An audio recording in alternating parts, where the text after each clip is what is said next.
Adding more types of chords to our chord toolbox as songwriters can be a very easy and yet very effective way to continue to get better at songwriting and make our songs more interesting. So in this video, we're actually going to talk about sus chords, and we're going to dive a little deeper into sus chords, into really what's going on harmonically and why it is they're so adaptable and also so harmonically interesting despite being only 3 notes. So the first question we need to answer is, what is a sus chord? Well, a sus chord is just short for a suspended chord, and it originally came from the idea of having a chord change into another and actually suspending or maintaining a note from the previous chord into the next chord before inevitably resolving into the expected note for that second chord. So that was originally the meaning. It's basically just a holdover note that is from the previous chord before eventually resolving into the expected note in the current chord. These days, we actually use sus chords for much more than that, although that is a very effective way to use a sus chord still. So there are 2 different types of sus chords. There's a sus2 chord and a sus4 chord. Now, sus4 chords are much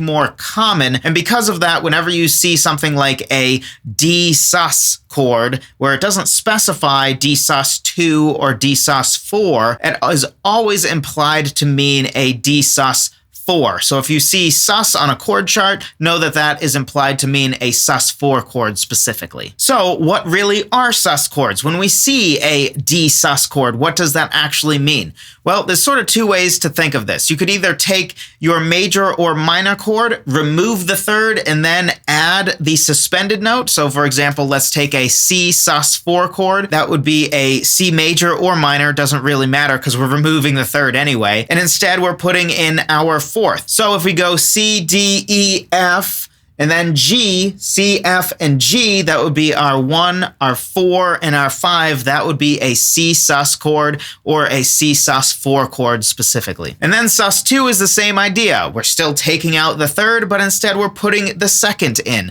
So let's take C major again. We have C, E, and G in a regular C major chord. So we take the third out, which is going to be our E. So now we just have a C and a G remaining, and then we add our second. So it goes C, D, right? So D is our second. So C, D, and G would be our C sus2 chord. I think taking a sus chord and breaking down what's really happening with the intervals within a sus chord is the best way to sort of shine a light on what makes sus chords so awesome. So let's take our most common sus chords, which are sus4 chords to begin with. We'll use C again to keep this very simple. So our sus4 chord, our C sus4 chord, is going to be a C, an F, and a G. So what's going on with the intervals here?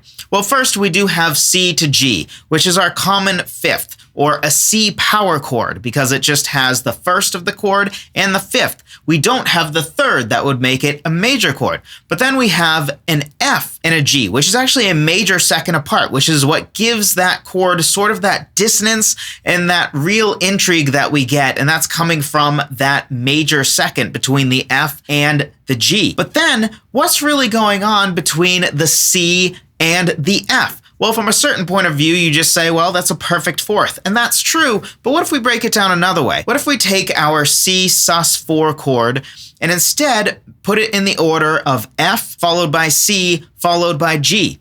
Now, when we spread it out like that, what you actually have is the 1st and the 5th of an F chord, aka an F power chord or an F5 chord, because we have our F and we have our C. But we also have C and G, which is then like a C power chord or a C dyad, where we have just the 1st and the 5th that implies a C chord. So basically, when we have a C sus4 chord, you could argue that it is having both a C power chord and an F power chord at the same time. And the beauty of this is that because both of the 2 things are power chords, aka dyads, the quality of them is very vague. It could be major or minor, but there's also the vague implications of 2 different chords, which really allows us to do a lot with the rest of the song. In fact, just by changing the bass note that you have going along with your sus chord will radically change what it sounds like the chord is. Now let's quickly take a a sus2 chord and see what that does. So we have the C and the G. It's implying a C chord because we have a C dyad. But then we have a D and a G, which if you put the D over the G, that is effectively a G power chord or a G dyad. Now, because of how the different harmonics work within the context of these chords, I actually have an entire song that's in the key of C major, where the entire right-hand piano part is literally just a C sus2 chord over and over. And what makes it still sound harmonically interesting is the fact that the bass note that I play in the left hand changes. Depending on what the note in the left hand is, it really starts to imply different colors, different shades from that C sus2 chord. In fact, when I'm playing different notes in the bass, it actually starts to imply totally different chords. Let's take, for example, me playing a G in the bass while playing a C sus2 chord, which means that then I have G, C, D, and then G again. So now, even though it really was a C sus2 chord, now it's effectively more of a G chord because I have a G twice and I have the fifth of a G chord in the D. So then it really has become more like a G sus4 chord than it is a C sus2 chord. What about having an A note in the bass? Well, if we have an A note in the bass, that gives us the notes A, C, D, and G.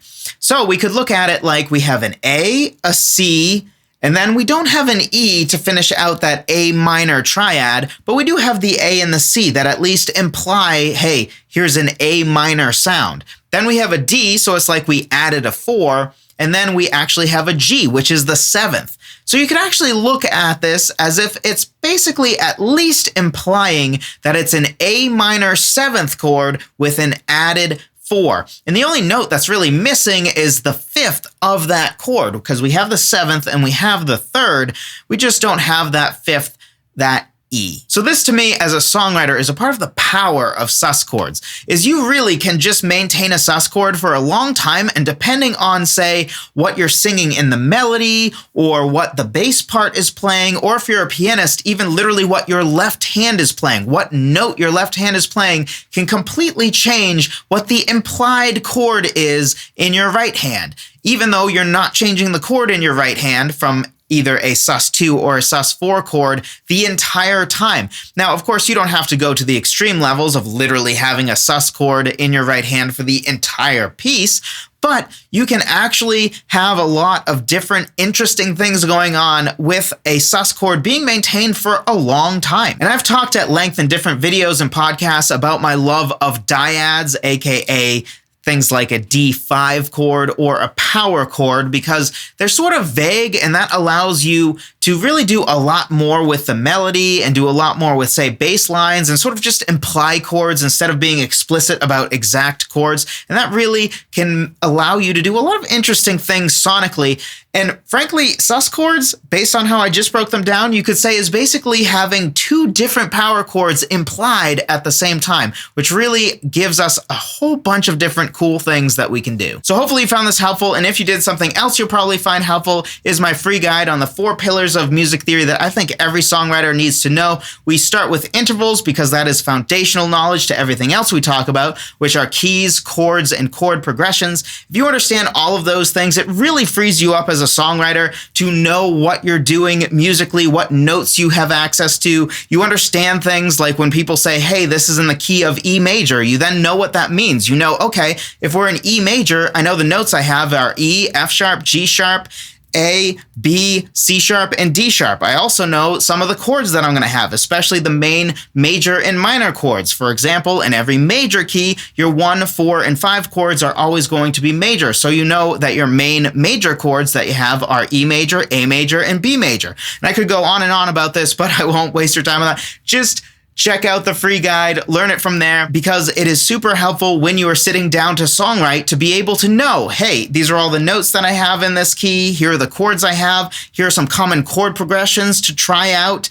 That way, when you're improvising and doing your songwriting process, especially on the music side of things, you can improvise, you can play, you can noodle, whatever word you use, for a long time, and it just sound good, rather than it being a small miracle when you actually play something and be like, ooh, that actually sounded decent. Instead, you want to be in a position where you can play for an hour, everything sounds at least decent or even pretty good. So the only stuff that you then take as a song seed to start a whole song off of is when you write something really great. Because you can afford to wait for something great, because everything that you play when you're improvising, when you understand basic music theory, is going to be at least good. That way you sort of raise the stakes and make it so that the standard is higher, which is something, of course, I hope we all want to do.